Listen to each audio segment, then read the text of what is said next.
For 3 years, 10-year-old Oliver Whitmore hasn't spoken a single word. Not since his mother's mysterious death. Not to his cold, billionaire father.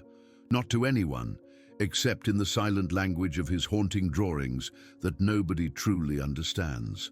But when Helen Martinez, the Mexican housekeeper who has been Oliver's only source of warmth and love, is suddenly arrested and accused of stealing a priceless family heirloom, everything changes. As Helen faces deportation and disgrace in a courtroom packed with the wealthy elite, Oliver trembles with a terrible secret knowledge. The diamonds were never stolen, and the truth about his silence, it's far more devastating than anyone could imagine. What happens when a child who hasn't spoken in years finally finds his voice? What secrets can shatter a family's perfect facade? Watch as wealth, power, and privilege collide with the unbreakable bond between a silent boy and the woman who has protected him at all costs. Follow, like, and comment to let us know where you're watching from. This is a story that will break your heart and then put it back together again. The fog crept over the iron gates of the Whitmore mansion like ghostly fingers on that grey December morning. A bitter wind cut through the bare oak trees, their skeletal branches scratching against leaded glass windows that had witnessed 3 generations of the family's rise to power in Westchester County. Inside the cavernous kitchen, Helen Martinez wiped away a tear with the corner of her pressed white apron. She thought no one had seen, but a pair of solemn hazel eyes watched her every move from the doorway. 10-year-old Oliver Whitmore stood motionless, clutching a crumpled drawing to his chest. His thin shoulders barely filled out the expensive navy sweater his father's assistant had ordered online. "Buenos dias, mi angelito," Helen whispered, her voice warm despite the heaviness in her heart. She turned away quickly to hide her reddened eyes and busied herself preparing his breakfast. 2 perfect sunny side-up eggs arranged like eyes, bacon curved into a smile, just the way he liked it. Oliver didn't respond. He never did. Not a single word had crossed his lips in the 3 years since his mother's Mercedes had plunged off the Tappan Zee Bridge on that rainy October night. The official report called it an accident. The whispers among Manhattan's elite suggested otherwise. Helen set the plate down and gently brushed Oliver's sandy hair from his forehead. Where Cassandra Whitmore had been cold, porcelain perfection, her son was all softness, his father's coloring, but none of his sharp edges. The boy's silence wasn't stubbornness or defiance, as the expensive specialists had suggested. Helen knew it was something deeper, a wound that ran beneath language itself. "Eat, Niño," she encouraged softly. "Your father has meetings today. He says you can skip your speech therapy if you finish your homework early." At the mention of Jacob Whitmore, Oliver's small hand trembled slightly, causing his untouched orange juice to ripple. From the neighboring dining room came the clinical rustle of newspaper pages being turned with military precision. Jacob hadn't joined his son for breakfast in 847 days. Helen had counted each one like penance beads.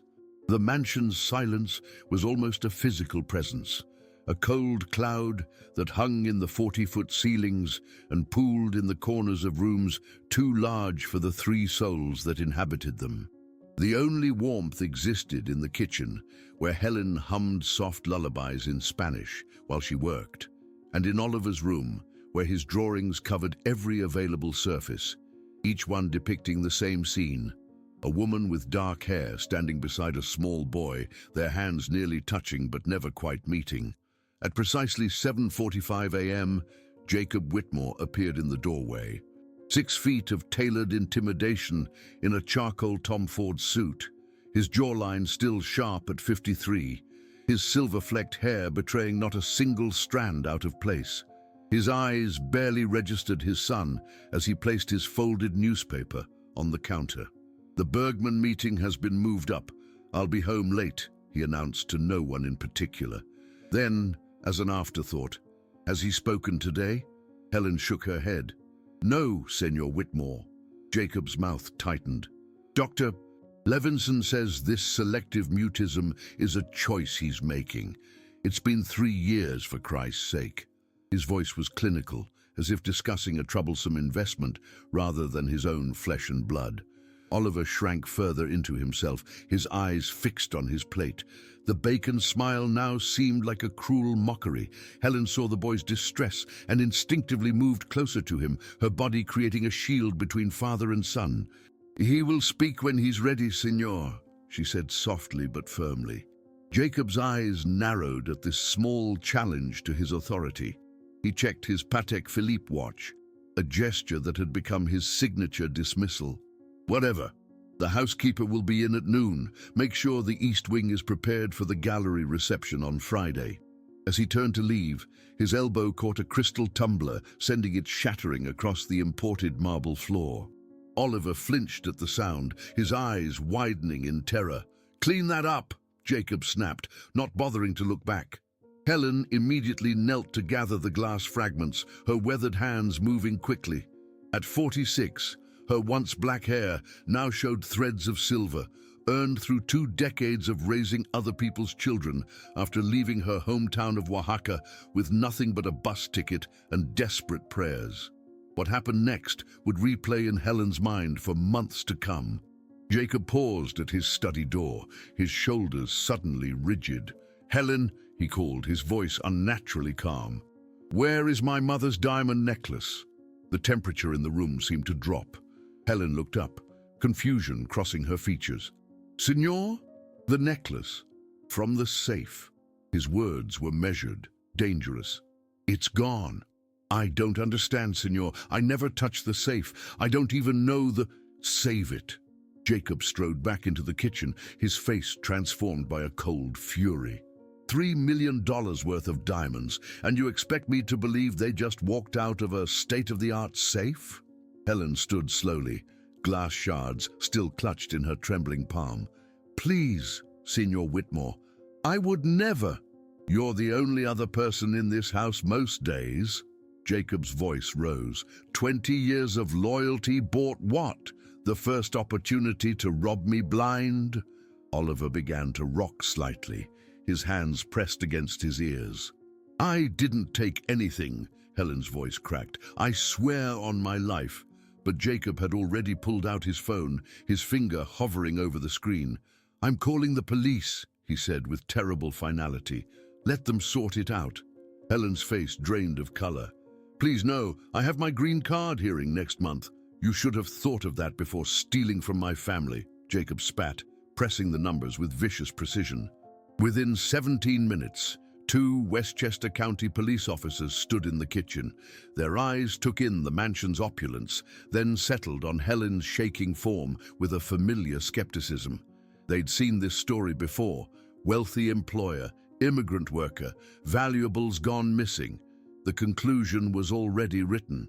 "Ma'am, we're going to need you to come with us," the older officer said, pulling out handcuffs with practiced efficiency. "But I didn't," Helen began, her voice breaking. Her eyes found Oliver's, silently pleading for help that couldn't come from a child who couldn't speak. As the cold metal closed around her wrists, Helen whispered, "Oliver, mi corazón, be brave. Remember what I told you about the truth. It always finds a way." The boy remained frozen, tears streaming down his face as the woman who had been more mother to him than his own was led away. Jacob didn't even look at his son as he followed the officers out, already on the phone with his lawyer. Left alone in the cavernous kitchen, Oliver moved to the window, his small breath fogging the glass as he watched the police car pull away down the long driveway. His shoulders heaved with silent sobs as his fingers traced patterns on the condensation. And then, for the first time in 3 years, a sound escaped his lips, barely audible, broken and raw from disuse, but unmistakable. "Ma!" But no one was there to hear it. The fluorescent lights of Fairhope County Detention Center buzzed overhead like angry wasps, casting a sickly pallor over Helen Martinez's face. She sat rigidly on a metal chair, her fingers tracing the edge of the institutional gray table, as Officer Jenkins slid a plastic cup of tepid water toward her. 47 hours had passed since the handcuffs had bitten into her wrists at the Whitmore mansion. "Ms. Martinez," Jenkins sighed, his weathered face betraying neither sympathy nor accusation. "This would all go a lot easier if you'd just tell us where you stashed the necklace." Helen kept her eyes fixed on a scuff mark on the floor, memorizing its shape as if it were the most fascinating thing in the world. Her silence wasn't defiance. It was the accumulated weight of a lifetime spent swallowing injustices, one after another, like bitter pills. 20 years of yes ma'am, no ma'am, sorry ma'am, had taught her that words were often useless weapons for someone like her. "I am innocent," she finally said, her voice surprisingly steady despite the tremor in her hands. 3 simple words, repeated for the 11th time since her arrest. Jenkins exchanged glances with his partner, Detective Morales, assigned specifically because the department thought a Hispanic officer might coax a confession from her. But Morales saw something in Helen's eyes that gave him pause, the quiet dignity of someone who had nothing left to lose. "The evidence doesn't look good, Helen," Morales said gently in Spanish. "Mr. Whitmore's security system shows no forced entry. The safe wasn't broken into, it was opened with the code. And you were the only one there besides the boy." "And Mr. Whitmore," Helen corrected quietly, switching back to English. Across town, in the glass-walled conference room of Whitmore Industries headquarters, Jacob was orchestrating Helen's destruction with the same clinical efficiency he applied to corporate acquisitions. 3 attorneys in identical navy suits sat across from him, nodding as he outlined his demands. "I want to press charges to the fullest extent," Jacob said, sliding a folder across the polished mahogany table. "The necklace was insured for $3 million, but its historical value to my family is incalculable." "Of course, Mr. Whitmore," nodded Harrison Wells, senior partner at Wells and Brookfield. "Given her immigration status, we can ensure this becomes a federal case.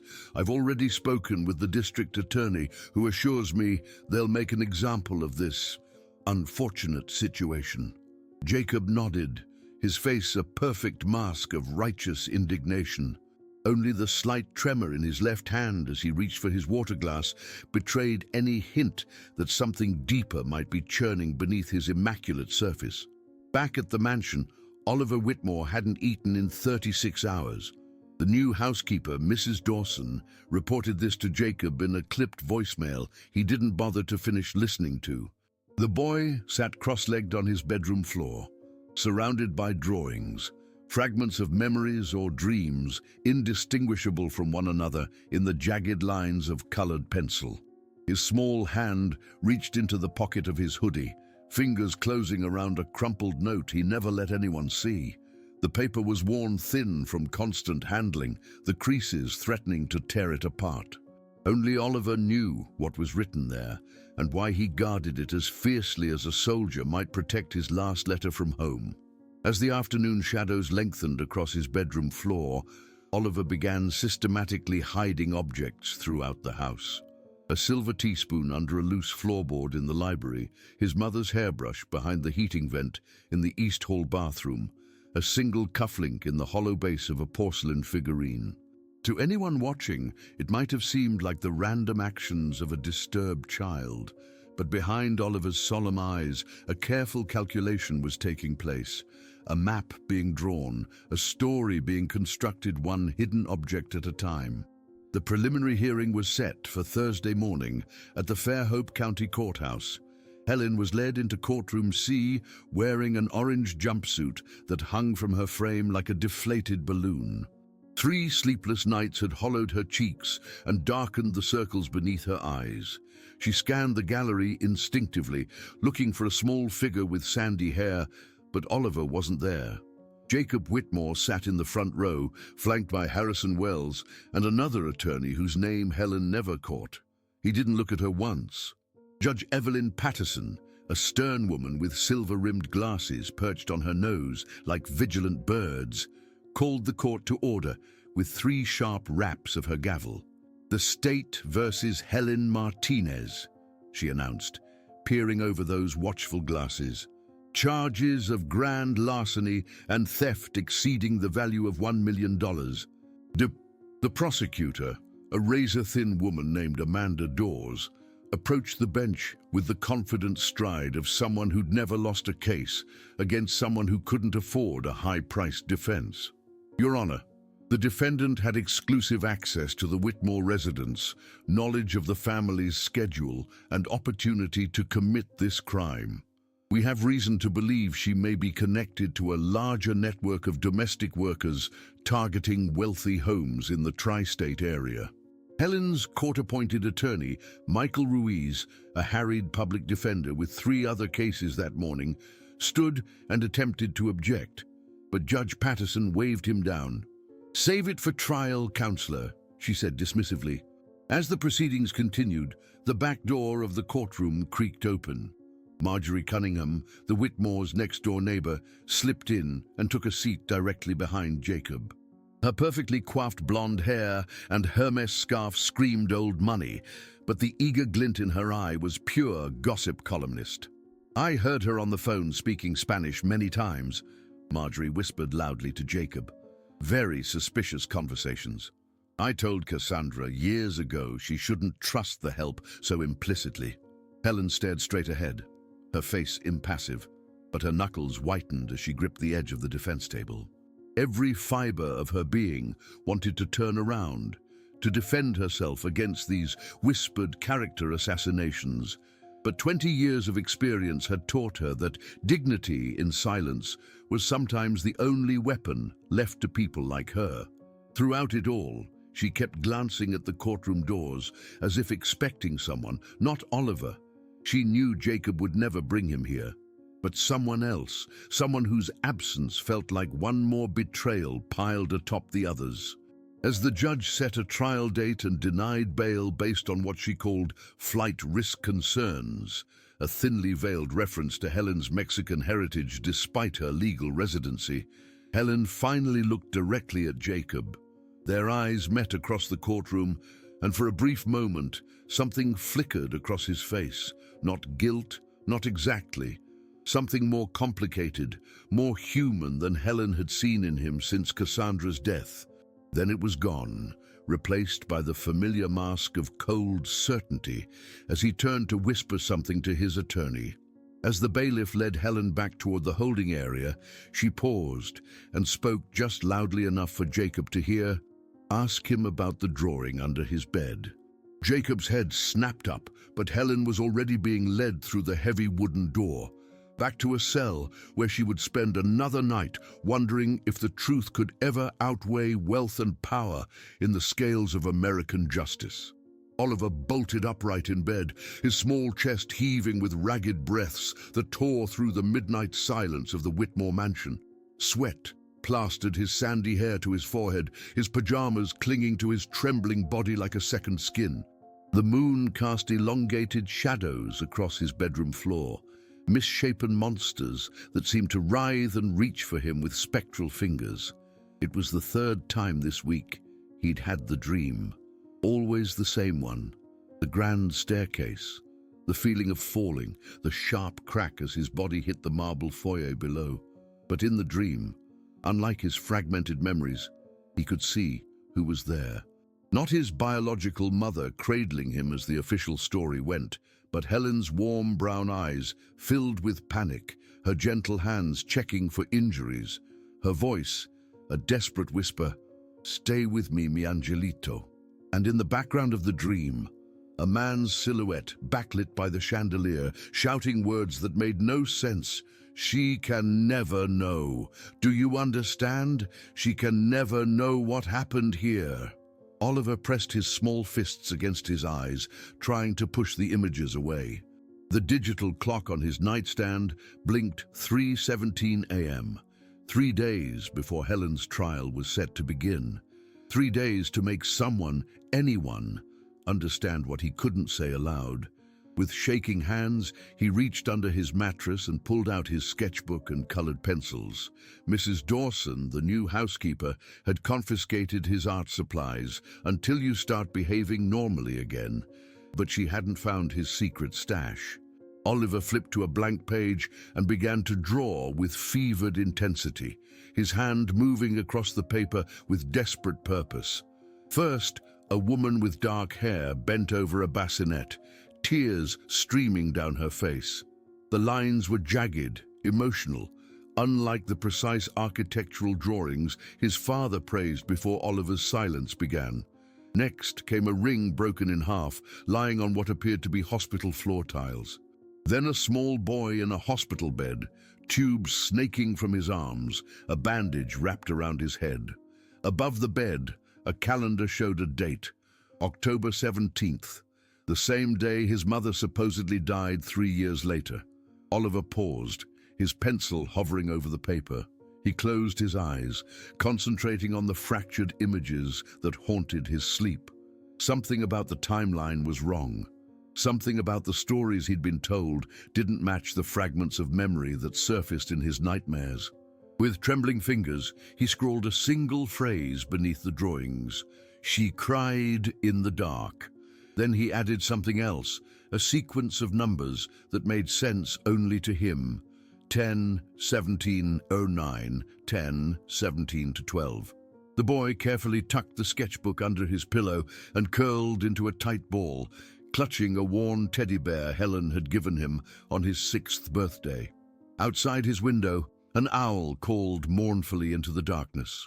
Somewhere in the mansion, a clock chimed the half-hour, the sound echoing through empty corridors like a ghost's footsteps.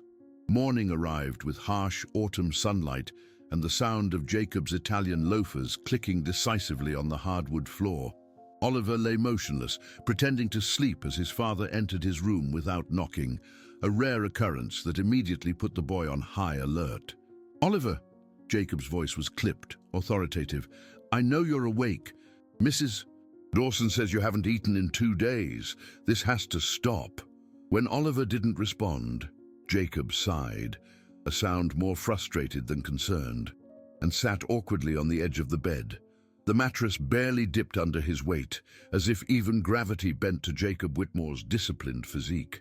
"Look, I understand you were attached to Helen, but people aren't always what they seem," Jacob said, his eyes scanning the room rather than looking at his son.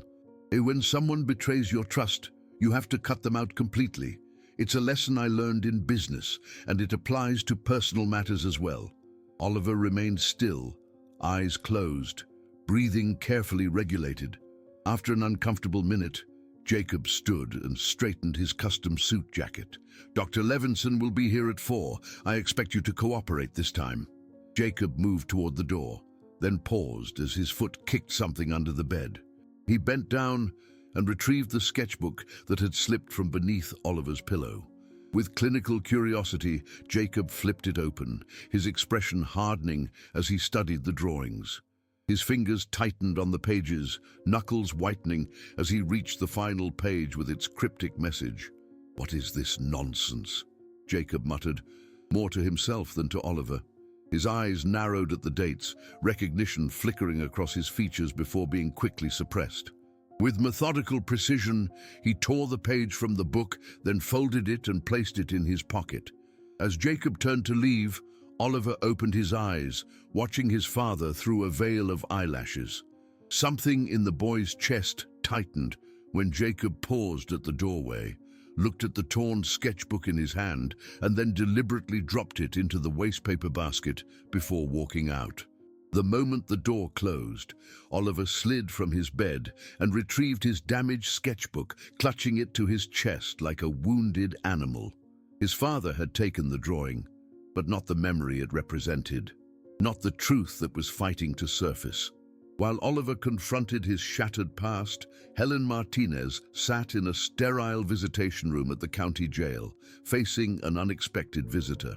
Mariana Rodriguez was 73 years old, with silver hair pulled back in a severe bun, and eyes that had witnessed more than most. She wore a crisp nurse's uniform, despite having retired 5 years earlier. "I shouldn't be here," Mariana said without preamble, her gnarled hands clutching a worn leather purse. "But some sins can't be buried forever, no matter how much money tries to cover them." Helen leaned forward, confusion etched across her exhausted features. "I don't understand." "Do I know you?" Mariana glanced nervously at the guard stationed by the door, then lowered her voice. "I was head nurse at Fairhope Memorial when both Cassandra Whitmore and you were there on the same day, October 17th, 2009. Helen's face drained of color. Her hands began to tremble so violently that she had to clasp them together to maintain composure. "How did you find me?" she whispered. "I recognized your name on the news." "I've carried this too long," Mariana replied, carefully extracting a yellowed envelope from her purse and sliding it across the table. "Before she died, Mrs. Whitmore gave me this, made me promise to deliver it if certain circumstances arose." Helen stared at the envelope, her name written in elegant cursive across the front, Cassandra's unmistakable handwriting. With trembling fingers, she opened it and began to read. As her eyes moved across the page, Helen's expression transformed from confusion to shock to devastation. When she finished, she pressed the letter to her heart, tears streaming unchecked down her face. "She knew," Helen whispered. "All this time she knew." Mariana nodded grimly. "The question is, what will you do with this information now? Because if what's in that letter is true, everything about the Whitmore family is built on lies. And some lies, when exposed, destroy everyone in their path." Helen carefully folded the letter and tucked it into her prison-issued shirt, close to her heart. "Truth is like water," she said softly, echoing words her grandmother had taught her long ago in Oaxaca. "It always finds a way through, no matter how strong the dam." As Mariana left, Helen stared out the small window of the visitation room, watching a bird take flight against the cloudy sky. For the first time since her arrest, a flicker of hope warmed her chest. It wasn't just her freedom at stake anymore. It was Oliver's future, and the truth that had been buried for far too long. The letter trembled in Helen's hands, its edges worn soft from her constant touch over the past 12 hours. She had read it 17 times since Mariana's visit, each reading revealing new layers of a truth so profound it threatened to collapse the carefully constructed reality of the past decade. The fluorescent lights of her cell buzzed overhead as she traced Cassandra Whitmore's elegant handwriting with a fingertip, as if touching a ghost. "If one day I'm no longer here," the letter began, the words blurring as Helen's eyes filled with tears yet again. "Hide the truth from Jacob. He would never accept it, but Oliver will never be happy with him. Take care of him as only you know how." The truth lay bare on the page in black ink, a confession that rewrote history. Oliver was Helen's biological son, by blood, by genetics, by the most fundamental definition of motherhood. 10 years ago, in a moment of desperation and financial need, Helen had donated eggs to a fertility clinic. Unknown to her, those eggs had been specifically selected by Cassandra Whitmore, who after 7 miscarriages had become obsessed with having a child, any child, to please her increasingly distant husband. Cassandra had chosen Helen's profile among hundreds, struck by the warmth in her eyes in the donor photograph, never realizing the woman in the picture was the same quiet housekeeper who tidied her palatial home.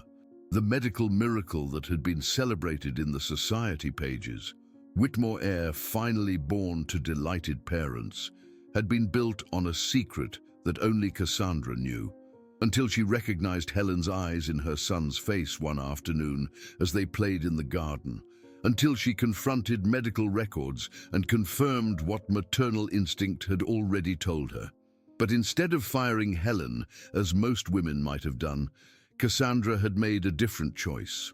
She had kept Helen close, watching the natural bond form between biological mother and son, even as her own connection with the child remained strained despite her best efforts. In the letter, she confessed to a private agony Helen could scarcely imagine, raising a child born of your body but connected to another woman's soul. I saw how he reached for you even as a baby, Cassandra had written. How he calmed at your voice. Nature knows what we try to deny. The letter ended with a plea that now tore at Helen's heart. If something happens to me, promise you'll never abandon him. He needs the love that flows naturally from you, not the performance of affection Jacob offers when it suits his image. Oliver deserves at least one real parent. Helen folded the letter with reverent care and tucked it into her prison-issued bra, close to her heart. The revelation explained so much. The instant connection she'd felt to the newborn Oliver, the eerie similarity in their expressions that she'd dismissed as coincidence, the way Cassandra had insisted on keeping her employed despite Jacob's complaints about her over-familiarity with their son. It also raised questions that made her blood run cold. What really happened on the night Cassandra died? What did Oliver's drawings of the broken ring and hospital bed mean? And why had the boy stopped speaking on the exact same date, 3 years later, that he had supposedly fallen down the stairs as a 6-year-old? Back at the Whitmore mansion, Jacob stood before the ornate marble fireplace in his study, a tumbler of 30-year-old Macallan clutched in one hand, the crumpled envelope from Mariana Rodriguez in the other. He had intercepted it that morning from the courier who brought all incoming mail up the long, winding driveway to the estate. The return address, Fairhope County Medical Center, had immediately triggered his suspicion. Without opening it, without even checking who it was addressed to, Jacob tossed the envelope into the flames, watching with grim satisfaction as the corners curled and blackened. Whatever scheme Helen was attempting from behind bars, whatever sympathy she was trying to garner from former colleagues, he would ensure it failed. The Whitmore name had weathered greater storms than a Mexican housekeeper's desperate accusations. What Jacob didn't know, as he watched the envelope disintegrate, was that it contained only hospital billing records. Mariana's clever decoy. The real letter had been delivered directly to Helen the previous day, smuggled past jail security in the retired nurse's sensible orthopedic shoe. Nor did Jacob realize that his son stood in the shadowed doorway, watching his father's expression as the flames consumed the envelope. Oliver's observant eyes missed nothing, not the momentary flash of panic across his father's normally impassive features, not the slight tremor in the hand that clutched the crystal tumbler too tightly. When Jacob turned and spotted him, Oliver didn't flinch or retreat. Something had changed in the boy since Helen's arrest. A quiet determination had replaced his habitual fear. "What are you doing up?" Jacob demanded, his voice slightly hoarse from the whiskey. "It's after 9. Oliver said nothing, of course, but his unwavering gaze made Jacob uncharacteristically uncomfortable. The boy pointed to the fireplace, then to the wastepaper basket where a few charred fragments of the envelope had fallen. "It was junk mail," Jacob said dismissively. "Nothing important." Oliver's expression didn't change. He simply bent down, picked up a piece of the envelope that showed part of the return address, and slipped it into the pocket of his pajamas. Then he turned and walked away, his small shoulders set in a posture Jacob recognized with unsettling clarity. It was his own stance when preparing for a corporate battle. After his son had gone, Jacob poured another 3 fingers of scotch and sank into his leather chair, suddenly aware of a pounding headache building behind his temples. The trial was in 2 days. After that, Helen would be convicted and deported, and this whole unsavory episode could be buried for good. Yet something nagged at him. The expression in Oliver's eyes, so familiar yet impossible to place. Not his own eyes looking back at him, nor Cassandra's. Something older, deeper, like looking into a mirror of his own conscience. Meanwhile, Oliver had returned to his room, carefully adding the envelope fragment to a growing collection, hidden in a hollowed-out copy of The Secret Garden, one of the few possessions of his mother's that Jacob hadn't discarded after her death. Inside the book was a jumble of seemingly random items, a receipt from Tiffany's dated October 15th, 2012, 2 days before his mother's accident, a photo with the corner torn off, showing Cassandra looking worriedly over her shoulder, And most crucially, nestled in tissue paper, the missing diamond necklace itself. Oliver had found it 3 weeks ago, not in Helen's possession, but in his father's private safe in the pool house, a hiding place Jacob thought no one knew about. The combination had been simple: 10/17/09, Oliver's birthday. The boy had been looking for proof of something else entirely when he'd discovered the necklace, carefully wrapped and tucked behind a stack of documents with "confidential" stamped across their covers. As Oliver added the envelope fragment to his collection, he heard his father's heavy footsteps coming up the stairs. Quickly, he replaced the hollowed book on his shelf and slipped into bed, pulling the covers up to his chin and slowing his breathing to mimic sleep. Through barely open eyes, he watched as Jacob paused in the doorway, backlit by the hallway light. For a long moment, his father simply stood there, studying him with an expression Oliver had never seen before, something almost like fear mixed with regret. Then Jacob was gone, and Oliver was alone with the knowledge of what he'd found and the terrifying question of what to do with it. He reached under his pillow and withdrew a small, weathered photo, the only image he had of Helen and himself together, taken at a company picnic 3 years earlier. Their matching smiles told a story no one had been able to read until now. Tomorrow, he decided, tomorrow he would find a way to help the only mother he'd ever truly known, even if it meant finally breaking his silence. The morning of the trial arrived, with a sky the color of brushed steel, heavy clouds hanging low over Fairhope County Courthouse like premonitions. A fine mist clung to everything: the stone steps, the bronze Lady Justice, the meticulously pressed suit of Jacob Whitmore as he strode purposefully through the media gauntlet. "Mr. Whitmore, how does it feel to be betrayed by someone you trusted for so long?" shouted Melissa Chen from Channel 7 News, thrusting a microphone toward his face. Jacob paused, his expression carefully calibrated to show just the right blend of disappointment and resolve. "It's not about me," he replied, his voice carrying easily to the assembled cameras. "This is about upholding the rule of law. No one, regardless of their circumstances, is above that." Inside his limousine, parked discreetly around the corner, Oliver watched the performance on the built-in television screen. The boy sat unnaturally still, a small island of tension in the vehicle's plush leather interior. Ms. Winters, the family's latest personal assistant, glanced at him nervously from the opposite seat. "Your father says you're to wait here until Ms. Peterson comes to bring you into the courtroom," she explained, smoothing her skirt with anxious fingers.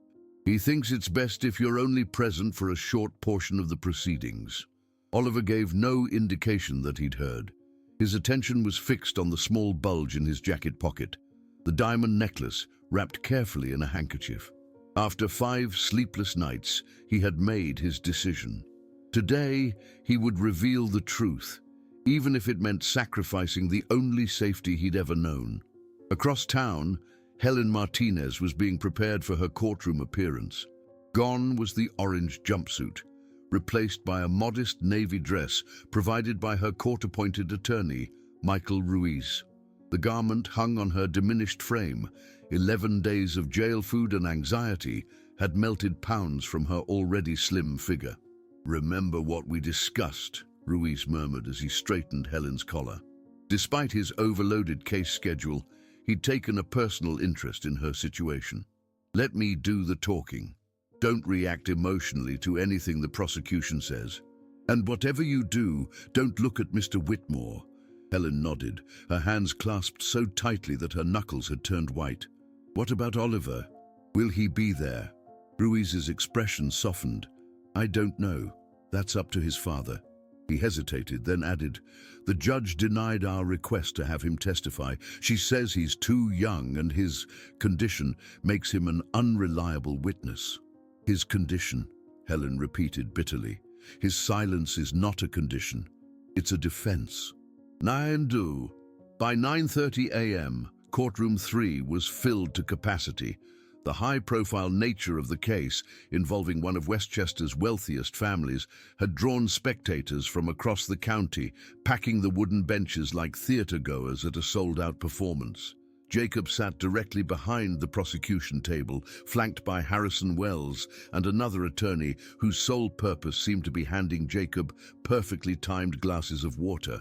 In the last row, Mariana Rodriguez slipped in quietly, clutching a sealed manila envelope to her chest. At precisely 9:45, Judge Evelyn Patterson entered, her black robes billowing behind her like thunderclouds.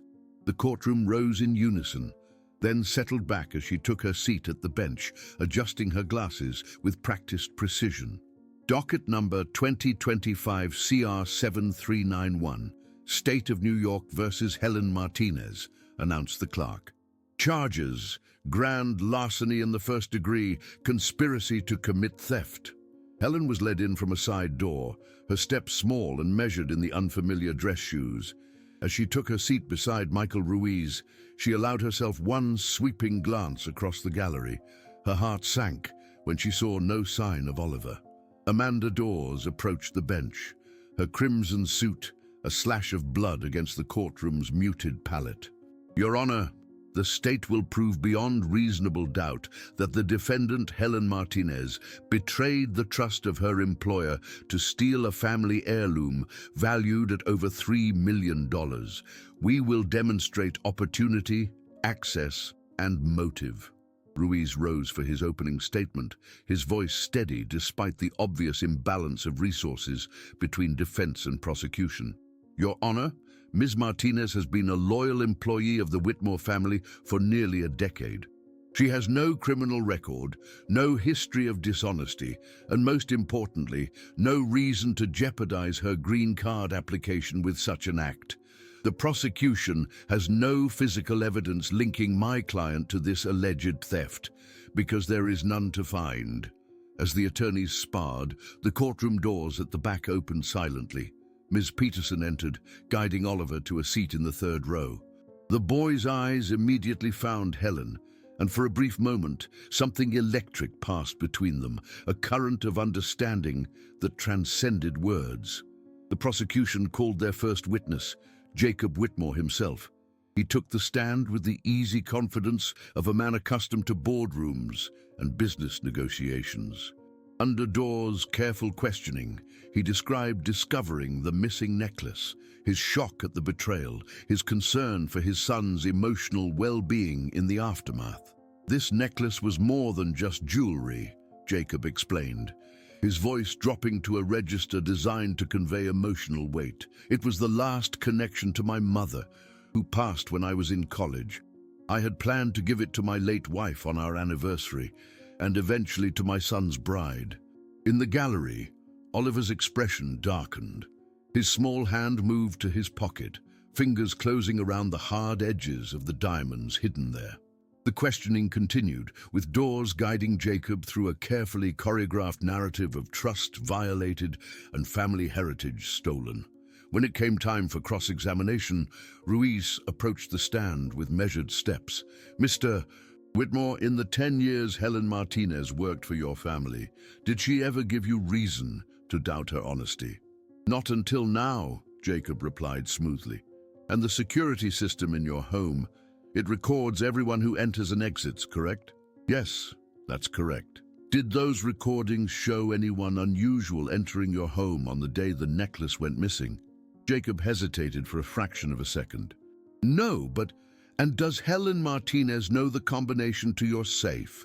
She claims she doesn't, but you have no evidence that she does, correct? Jacob's jaw tightened almost imperceptibly. The necklace is gone. She was the only other adult in the house that day. In the gallery, Mariana Rodriguez leaned forward, her gnarled hands clutching the envelope more tightly.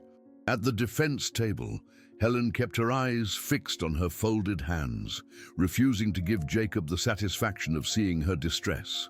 The morning proceeded with technical testimony about the security system, the value of the necklace, and Helen's employment history. By noon, the prosecution had established opportunity, but little else.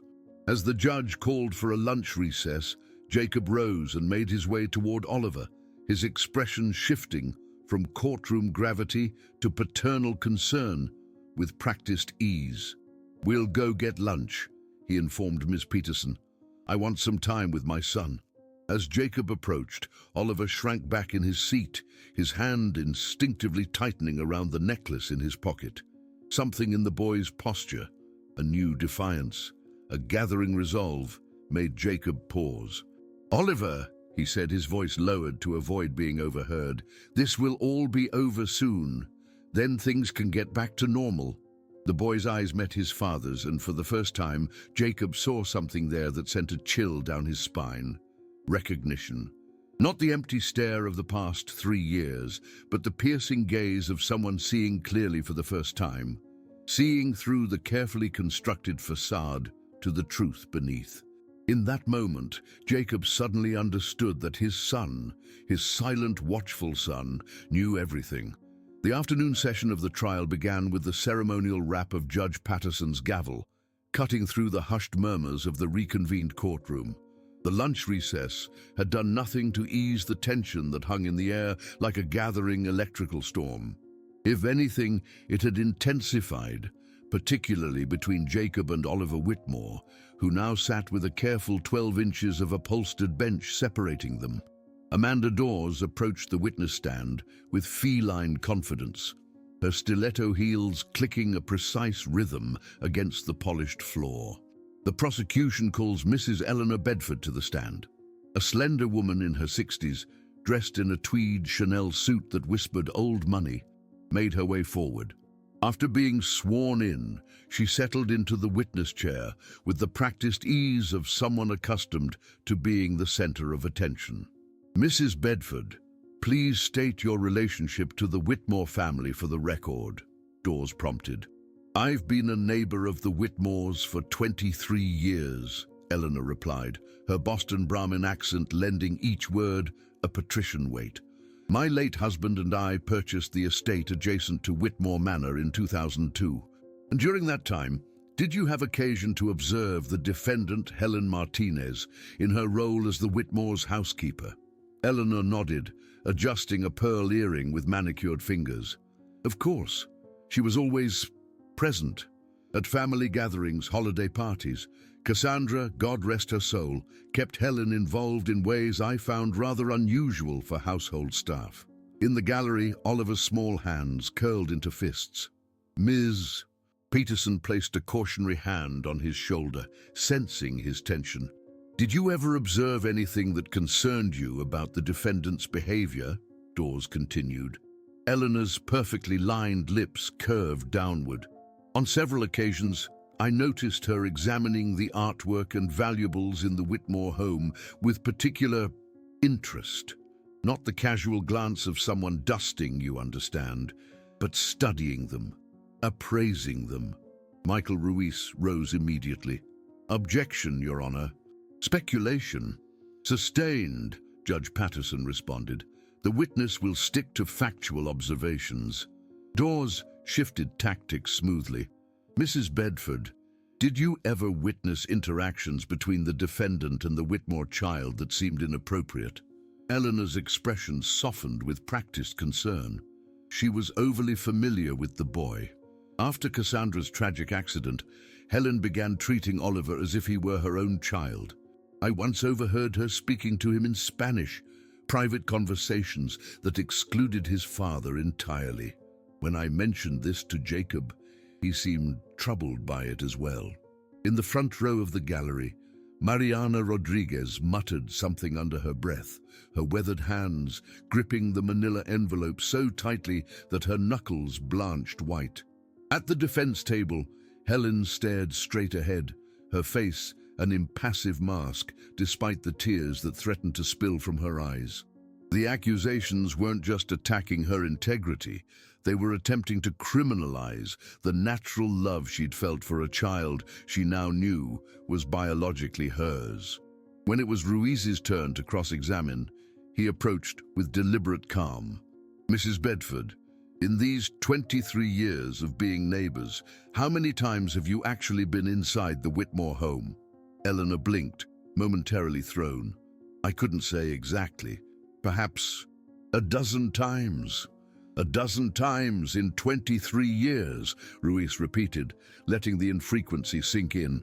And during these rare visits, you were able to determine that Helen Martinez was evaluating artwork with criminal intent, rather than simply doing her job.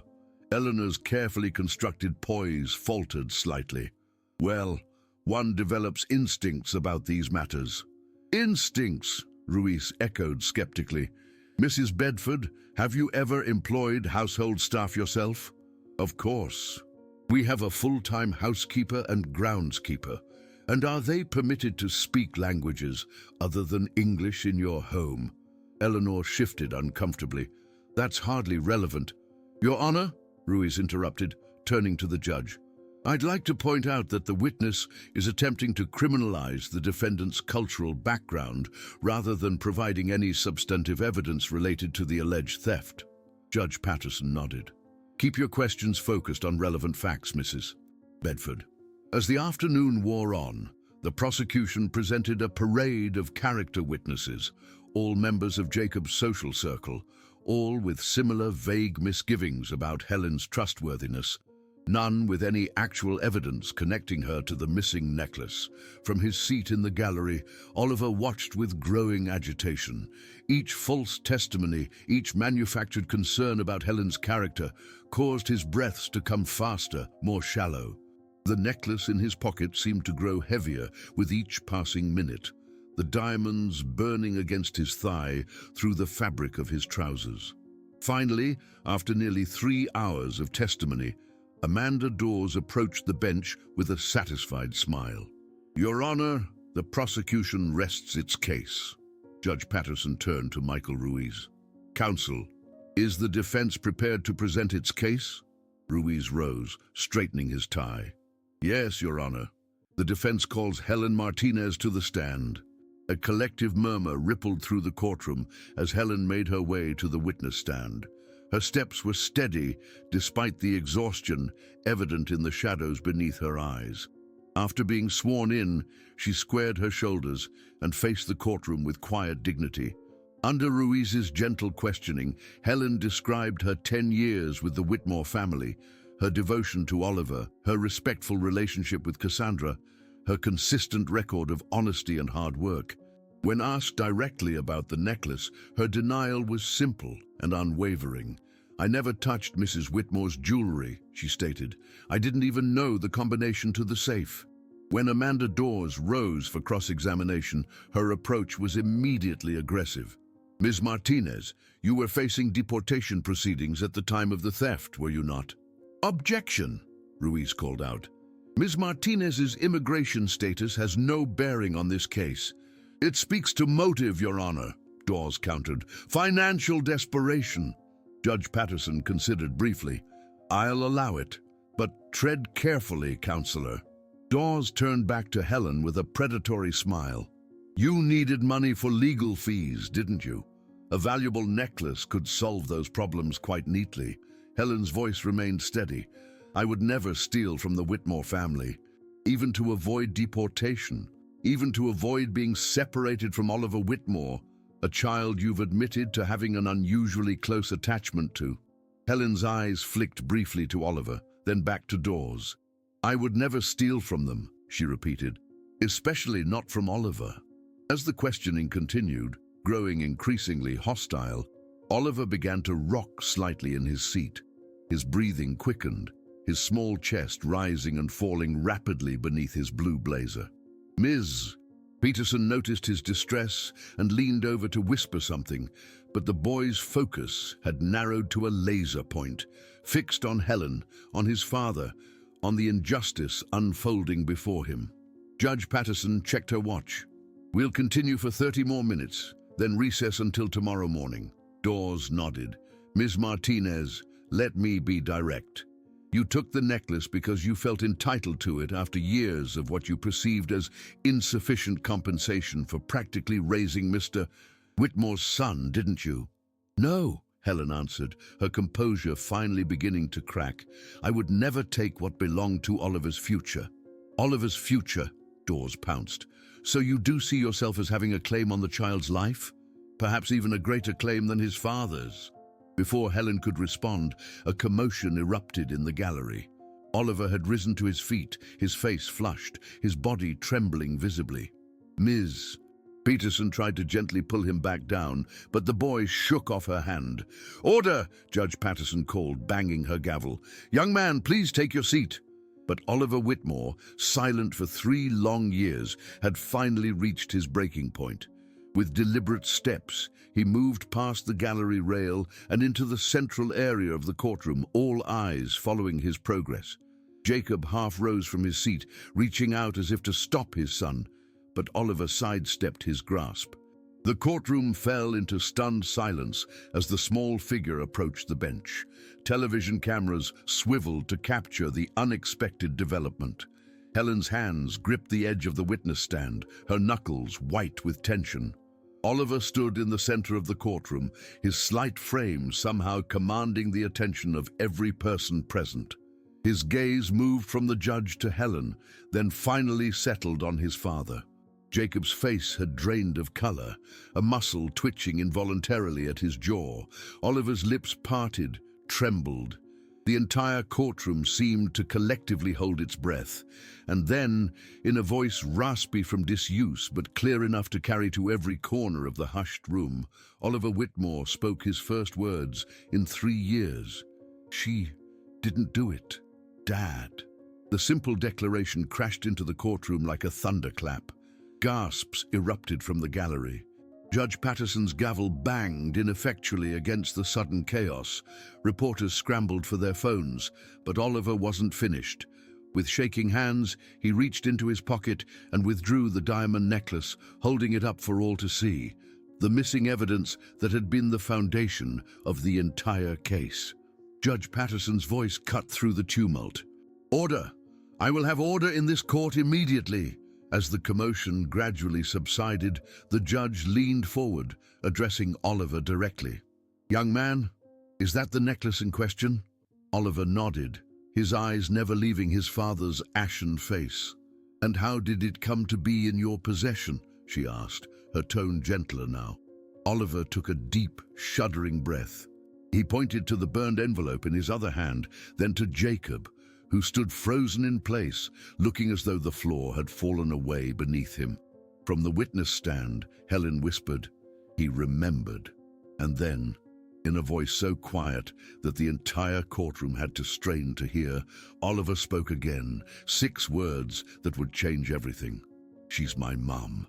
The courtroom erupted into chaos. Judge Patterson's gavel hammered against the wooden block with increasing urgency. The sharp cracks barely audible above the swell of voices, gasps, and the frenzied clicking of press cameras. Oliver stood at the center of the storm, small but immovable, the diamond necklace dangling from his trembling fingers like a captured star. "Clear the courtroom," Judge Patterson commanded, her authoritative voice finally cutting through the din. "Everyone except the parties directly involved in this case out, now." As bailiffs began ushering stunned spectators and protesting reporters toward the doors, Amanda Dawes stared at the necklace in Oliver's hand, her carefully constructed case disintegrating before her eyes. Harrison Wells leaned toward Jacob, urgently whispering legal strategies that fell on deaf ears. Jacob Whitmore remained motionless, his gaze fixed on his son with an expression that shifted between disbelief, anger, and something darker. Fear. "Your Honor," Dawes began, attempting to regain control of the situation. "The child is clearly confused and under duress. We request a brief recess to—" "Denied," Judge Patterson interrupted, her piercing gaze moving between Oliver, Jacob, and Helen. "We will get to the bottom of this now." She turned to the court reporter. "The record will reflect that Oliver Whitmore has produced what appears to be the necklace in question and has made a statement indicating—" She paused, choosing her words carefully. "A previously undisclosed relationship with the defendant." Mariana Rodriguez had refused to leave despite the bailiff's efforts, her weathered hand clutching the manila envelope like a lifeline. "Your Honor," she called out from her position near the back of the now half-empty courtroom. "I have documentation that confirms the boy's claim." Judge Patterson's eyes narrowed. "Approach the bench and identify yourself." As Mariana made her way forward, Michael Ruiz rushed to Helen's side at the witness stand. Helen sat frozen, tears streaming silently down her face as she stared at Oliver, her son, who had broken years of silence to save her. "I am Mariana Rodriguez," the elderly woman stated firmly, placing her identification and former hospital credentials on the judge's bench. "I was head nurse at Fair Hope Memorial Hospital's maternity ward when both Cassandra Whitmore and Helen Martinez were patients there on October 17, 2009. The judge examined the credentials. "And what is your connection to this case, Ms. Rodriguez?" "I have information about Oliver Whitmore's birth that directly contradicts what Mr. Whitmore has claimed," Mariana replied, her voice steady despite Jacob's burning glare. "Mrs. Whitmore confided in me before her death and entrusted me with documentation that proves Helen Martinez is Oliver's biological mother." Judge Patterson removed her glasses, pinching the bridge of her nose briefly before addressing the now hushed courtroom. "I'm calling a 30-minute recess. My chambers now. Counsel for both sides, Mr. Whitmore, Ms. Martinez, the child, and—" She nodded toward Mariana. "This witness." The small procession filed into the judge's wood-paneled chambers, Oliver instinctively moving to Helen's side, still clutching the necklace. Jacob attempted to intercept him, but a sharp look from Judge Patterson stopped him in his tracks. "Now," the judge began once everyone was seated, "I want an explanation, and I want it immediately. Mr. Whitmore, let's start with you. Did you falsely accuse Ms. Martinez of stealing a necklace that was, apparently, in your home all along?" Jacob's composed facade began to crack around the edges. "I had no idea Oliver had taken it. I genuinely believed it was stolen. And yet here it is," Judge Patterson observed, gesturing toward the necklace now resting on her desk. "Mr. Whitmore, did you at any point plant this necklace among Ms. Martinez's belongings to frame her for theft?" "Absolutely not," Jacob replied, his corporate boardroom voice returning. "This is all a misunderstanding. My son is clearly confused about many things, including his relationship with our housekeeper." Oliver, who had been silent since his momentous declaration in the courtroom, suddenly looked up. "Not confused," he said, each word clearly costing him tremendous effort. "Remember everything." Judge Patterson's expression softened slightly as she addressed the boy. "Oliver, can you tell us where you found the necklace?" Oliver pointed directly at his father, then mimicked opening a small door with his hands. "In your father's safe," Judge Patterson clarified. Oliver nodded, then reached into his pocket and produced a small notepad. With painstaking concentration, he wrote a single line and passed it to the judge. She read it aloud. "Pool house safe. Hiding it." Jacob's face flushed crimson. "This is ridiculous. The boy is making up stories." "Enough," Judge Patterson interrupted sharply. She turned to Mariana. "Ms. Rodriguez, what is in that envelope you've been guarding so carefully?" Mariana carefully extracted several documents, laying them on the desk with the precision of someone accustomed to handling important medical records. "The first is a letter from Cassandra Whitmore to Helen, written shortly before her death. The second is documentation of an egg donation made by Helen Martinez to Fairhope Fertility Clinic in 2009. The third is a certified copy of laboratory confirmation that Helen's donated eggs were used in Cassandra Whitmore's IVF procedure." She paused, then added softly, "Mrs. Whitmore discovered this herself through medical records she accessed after noticing physical similarities between Helen and her son. Instead of firing Helen, she chose to keep her close." The chamber fell silent as Judge Patterson examined the documents. Finally, she looked up, her gaze resting heavily on Jacob. "Mr. Whitmore, were you aware of these circumstances regarding your son's conception?" Jacob's attorney attempted to intervene. Your Honor, these documents require verification. We haven't had an opportunity to... I asked Mr. Whitmore a direct question, Judge Patterson said firmly. Were you aware that Helen Martinez is your son's biological mother? Jacob's carefully constructed world was collapsing around him like a house of cards in a hurricane. The muscles in his jaw worked silently before he finally responded. I knew Cassandra used an egg donor. I didn't know... His voice faltered. I didn't know it was Helen. But you did know the necklace wasn't stolen, Judge Patterson pressed, her tone leaving no room for evasion. Jacob's shoulders sagged almost imperceptibly, the first crack in the impenetrable facade of Jacob Whitmore, financial titan. I placed it in the pool house safe temporarily, while I had the main safe replaced. When I discovered it missing, I assumed... He glanced at Oliver, who stared back with unwavering intensity. I assumed it was Helen. You assumed, Judge Patterson repeated, her voice dripping with disapproval. And on the basis of that assumption, you had an innocent woman arrested and charged with a felony that could have resulted in her deportation. She shuffled the papers on her desk. Ms. Rodriguez, did Cassandra Whitmore leave any other documentation or statements regarding this situation? Mariana nodded. Several letters. She suspected that Mr. Whitmore might eventually discover the truth and attempt to separate Oliver from Helen. She wanted to ensure that couldn't happen.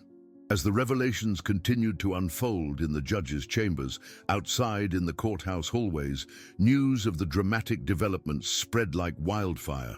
Reporters huddled around their phones, filing breaking stories.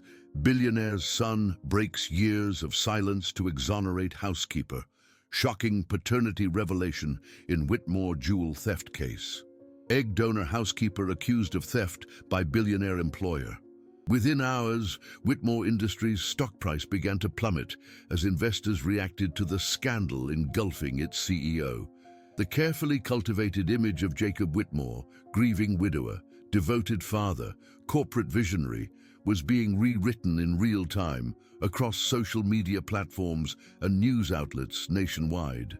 Back in the courtroom, Judge Patterson had reassembled all parties and addressed the gallery with grim determination.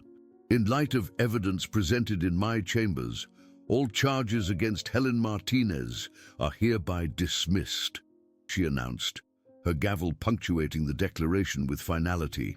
Furthermore, I am referring this matter to the District Attorney's Office for possible charges of malicious prosecution and perjury against Jacob Whitmore.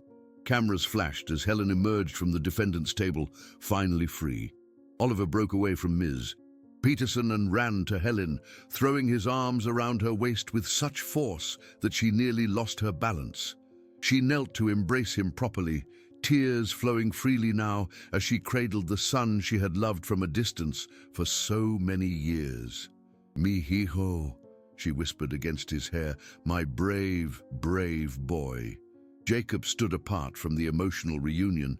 The corporate titan suddenly diminished, isolated in a bubble of stunned silence as reporters shouted questions that fell on deaf ears. Harrison Wells was already on the phone, barking orders to the crisis management team at Whitmore Industries, while Amanda Dawes gathered her files with sharp, angry movements, avoiding all eye contact. As Helen and Oliver prepared to leave the courthouse hand in hand, Jacob finally approached them, his expression unreadable.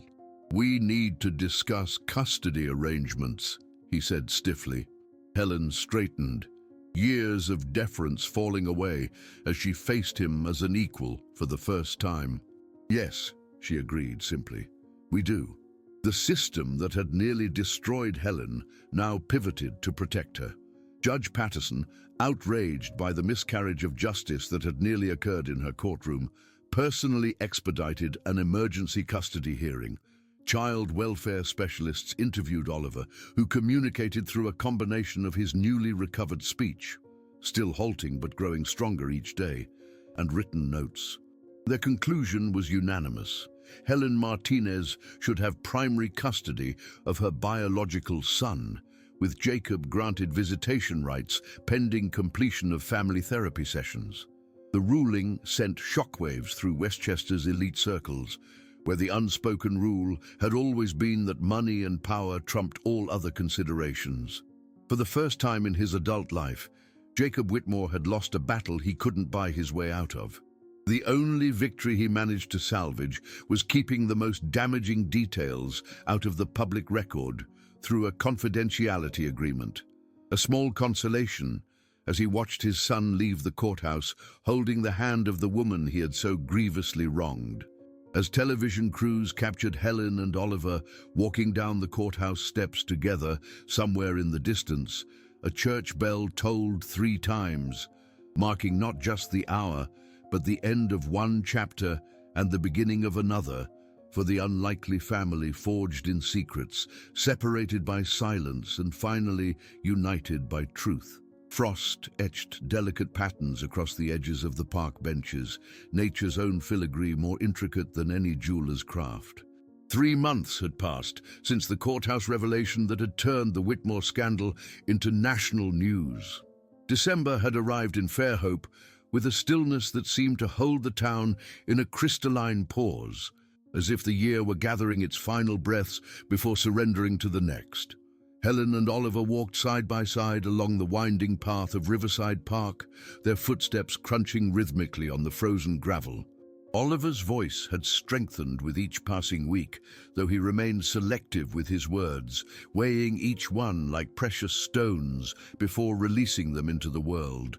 His therapist called it verbal conservation, a lingering effect of his years of silence, but Helen understood it was simply his nature, thoughtful and deliberate, so unlike his father's calculated corporate cadence. "Cold," Oliver observed, his breath forming small clouds that dissipated into the crisp air. He wore a blue knit hat Helen had made for him, pulled low over his ears. "Yes, mi corazon," Helen agreed, adjusting his scarf. "But beautiful, no?" Oliver nodded, his hazel eyes, so much like her own, scanning the winter-bare trees with appreciation. Their new life together unfolded in a modest apartment near Fairhope Elementary, where Oliver had recently returned to school. The transition had been challenging. Overnight, he had transformed from the billionaire's mute son to the housekeeper's miracle boy. Some parents had withdrawn their children from playdates, uncomfortable with the scandal's proximity.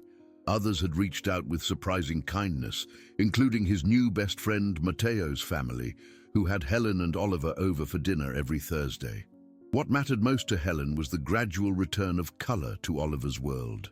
His drawings now featured blues and greens and yellows, no longer restricted to the somber grays and blacks of his silent years. And he smiled, not often, but genuinely, a sight that made Helen's heart constrict with a joy so intense it bordered on pain. As they rounded the bend in the path, Helen spotted a familiar figure on a bench overlooking the partially frozen river. Jacob Whitmore sat alone, his tailored overcoat and polished shoes incongruous with the rugged winter landscape. He hadn't seen them yet. His attention was fixed on something in his hands, a folded paper or photograph. Helen couldn't tell from this distance. Oliver tensed slightly beside her, his small hand tightening around hers. The custody arrangement allowed Jacob visitation every other weekend and Wednesday afternoons, but this unscheduled encounter caught them both off guard. "We can turn around," Helen offered quietly. Oliver considered for a moment, then shook his head decisively. "No, it's okay."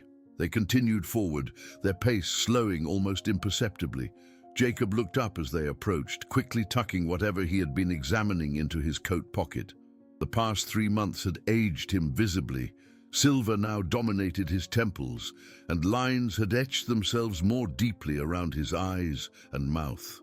"Helen, Oliver," he acknowledged, rising from the bench with the ingrained politeness that had survived even as his empire crumbled around him. Following the scandal, Whitmore Industries' stock had plummeted. 3 major clients had withdrawn their accounts, and the board of directors had forced Jacob to take an indefinite leave of absence. The mansion had been put on the market. Right-sizing, the business press called it, a euphemism for financial necessity rather than choice. Jacob, Helen replied evenly. We didn't expect to see you here. An awkward silence stretched between them, filled only by the distant call of a winter cardinal and the soft gurgle of water beneath the river's partially frozen surface. May I speak with Oliver? Jacob finally asked, just for a moment. Helen glanced down at her son, leaving the decision entirely in his hands. Oliver nodded, though he maintained his grip on Helen's hand. I found something yesterday, Jacob said, addressing Oliver directly. While packing up the library, he hesitated, then slowly withdrew what he'd been examining earlier, a weathered envelope, its edges soft from handling. Another letter from Mom, Oliver said quietly, recognizing Cassandra's handwriting immediately. Jacob nodded, something vulnerable flickering across his features. It was inside her copy of Pride and Prejudice. I never looked at her books after she was gone. He held the envelope out toward Oliver. I thought you should have it. It's addressed to you for your 18th birthday, but I think now is when you need it most. Oliver accepted the envelope carefully, examining the elegant script that spelled out his name. Did you read it? He asked, his voice neither accusatory nor emotional, simply curious. Jacob hesitated, then nodded once. Yes, and I wish I had found her other letters years ago. He glanced at Helen, then back to Oliver. It might have changed everything. Helen felt her chest tighten. Despite everything Jacob had done, the false accusation, the years of emotional distance from his son, the near destruction of her life, she recognized the broken man before her as someone finally confronting the consequences of his choices. Not with the calculated strategy of a CEO, but with the painful awkwardness of a human being who had forgotten how to connect authentically with others. Would you like to walk with us? The invitation left Helen's lips before she had fully considered it. Just to the boathouse and back. Surprise registered on Jacob's face, quickly replaced by careful neutrality. If Oliver doesn't mind. Oliver studied his father's face for a long moment, then nodded. It's okay. They walked together along the river path, an unusual trio, maintaining a careful distance from one another. Oliver in the middle, the envelope tucked safely in his pocket. No one spoke, but the silence wasn't entirely uncomfortable. It had a quality of necessary transition, like the pause between movements in a complex symphony. When they reached the boathouse, its weathered wooden structure standing sentinel over the river for over a century, Jacob checked his watch, a modest Timex that had replaced his collection of luxury timepieces. I should go, he said. I have a meeting with the realtor at noon. He hesitated, then added awkwardly, thank you. And for the walk. As he turned to leave, Oliver suddenly spoke. Dad? Jacob paused, something like hope flickering across his face. What did the letter say? Oliver asked. Jacob's gaze drifted to the frozen river, then back to his son. That love isn't about biology, he answered quietly. It's about the choices we make every day, the sacrifices. His eyes met Helen's briefly. And that sometimes the bravest thing is to carry silence to protect someone else, even when that silence hurts. Helen felt tears prickling at the corners of her eyes, recognizing Cassandra's wisdom in the words. The woman who had technically been Oliver's mother by birth, but not by genetics, had understood something fundamental about parenthood that Jacob was only now beginning to grasp. She also said you have her courage, Jacob added, a hint of a sad smile touching his lips. She was right about that. With a nod of farewell, Jacob turned and walked away, his solitary figure growing smaller against the winter landscape. Helen and Oliver watched him go, each lost in private thoughts. Should I read it now? Oliver asked, patting the envelope in his pocket. Helen shook her head gently. Save it for when you need it most, mihijo. Some words are meant to be treasured, saved for the right moment. They continued their walk in companionable silence, following the curve of the river as it wound through the park. The winter sun emerged briefly from behind a cloud, casting long shadows across the frost-covered ground and illuminating the ice crystals, until they sparkled like thousands of tiny diamonds, far more beautiful than any necklace locked away in a safe. As they neared the park exit, Oliver paused, his face turned up to the pale winter sky. "Do you think she knew?" he asked. "That I would stop talking after she died?" Helen considered the question carefully. "I think she knew you felt things deeply, too deeply sometimes for words." Oliver nodded, absorbing this. "I didn't know how to say what I saw that night, the night she died." Helen's heart stuttered in her chest. In all the revelations and legal proceedings, no one had questioned the official report of Cassandra's death, a tragic accident on a rain-slicked bridge. "What did you see, Oliver?" "Dad, crying, holding a scarf, saying, 'I never meant for this to happen.'" Oliver's voice was steady, factual. "I think he knew the bridge railing was broken. Everyone said it was an accident, but..." Helen felt a chill that had nothing to do with the December air.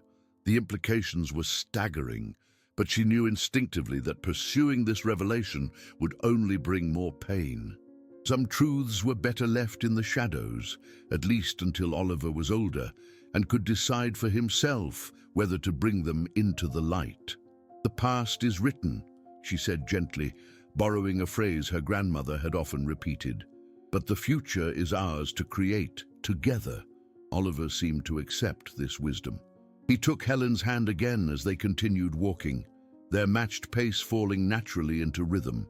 As they reached the street where their apartment building stood, modest but warm, filled with books and art supplies and the cooking smells of Helen's childhood home in Oaxaca, Oliver looked up at the sky once more.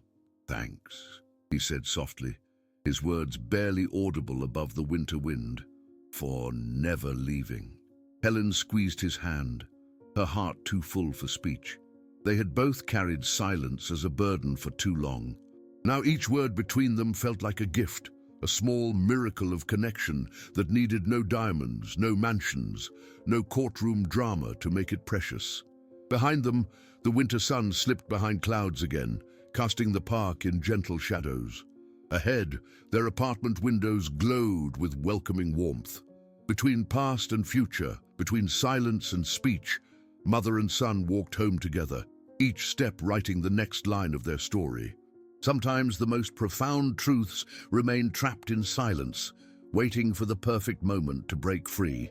In the story of Oliver Whitmore, we witnessed how a child's unwavering love and courage finally shattered years of deception. What would you have done in Helen's position? Would you have protected a child who wasn't legally yours, knowing the cost might be your freedom, your future, your very identity in a country that already viewed you as an outsider? The Whitmore mansion, with all its marble floors and crystal chandeliers, proved to be a house built on secrets, while Helen and Oliver's modest apartment became a true home founded on something far more valuable: honesty and unconditional love. Perhaps the real inheritance isn't what's locked in safes or passed down through bloodlines, but the moments of connection we create with those who see us for who we truly are, who stand beside us when the world turns away. As Cassandra's final letter reminded us, love isn't about biology, but about the silence someone chooses to carry to protect a child. If this story touched your heart, please take a moment to like, share, and subscribe to our channel. Every story we share is carefully crafted to remind us of the extraordinary courage hiding in ordinary lives. Let us know in the comments which moment moved you most. Was it Oliver's first words in the courtroom, Helen's unwavering dignity, or perhaps the moment Jacob finally confronted the consequences of his actions? Your support helps us continue bringing these powerful narratives to life. Until next time, remember that sometimes the quietest voices carry the most powerful truths.